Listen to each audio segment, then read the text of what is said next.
Hi guys, new blog video নিয়ে আমি আবার চলে এলাম। তোমরা দেখতে পাচ্ছ আমি শুয়েছিলাম, তারপর কাকা ফোন করে বলল যে আমাদের বাড়ি আয়, একটু দরকার আছে। তারপর এদিকে দেখতে পাচ্ছ আমি এখন কাকা বাড়ি যাবো, তাই চটিটা এদিকে পরে নিলাম। তারপর এদিকে আমি সিঁড়ি থেকে নেমে গেলাম, তোমরা দেখতে পাচ্ছ। তারপর এটা দেখো, এটা আমার কবুতরের খাঁচা। আমরা যাকে বলি পায়রা, কে বলে কবুতর। তো দেখতে পাচ্ছ ছাদের ওপরে সানসেটে বসে আছে পায়রা জোড়া দুটো। তারপরে এদিকে আমি চলে যাচ্ছি কাকা বাড়ি। তো দেখতে পাচ্ছ কুমড়ো গাছ সাইডে। তারপরে এদিকে আমি চলে যাচ্ছি, রাস্তায় চলে এলাম, তোমরা দেখতে পাচ্ছ। তারপর আমি হেঁটে হেঁটে চলে এলাম কাকা বাড়ি। তো দেখতে পাচ্ছ এটা হলো আমার কাকা বাড়ি।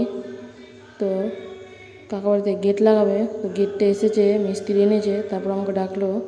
তো আমি এদিকে চলে এসেছি, দেখতে পাচ্ছ এই গেটটা নিয়ে এসছে। তো এই গেটটার দাম কত হতে পারে তোমরা কমেন্ট করে আমাকে জানাবা, পরের ভিডিও তোমাদেরকে আমি বলবো। এদিকে তো কপাটের ফ্রেম আগে লাগানো হয়ে গিয়েছে। তারপর এদিকে দেখো জানালায় কাঁচ লাগানো কমপ্লিট, দুটো জানালায় দেখতে পাচ্ছ। তো তোমাদেরকে আমি এখন দেখাবো জানালাটা খুলে। তো দেখতে পাচ্ছ বাইরের পরিবেশটা কত সুন্দর দেখতে লাগছে, তোমরা দেখতে থাকো। আর আমার এই ভিডিওটি প্রথম ব্লগ ভিডিও, ভয়েসে যদি কোনো ভুল হয় তাহলে ক্ষমা করে দেবা। আর আমার একটু পাশে থাকবা।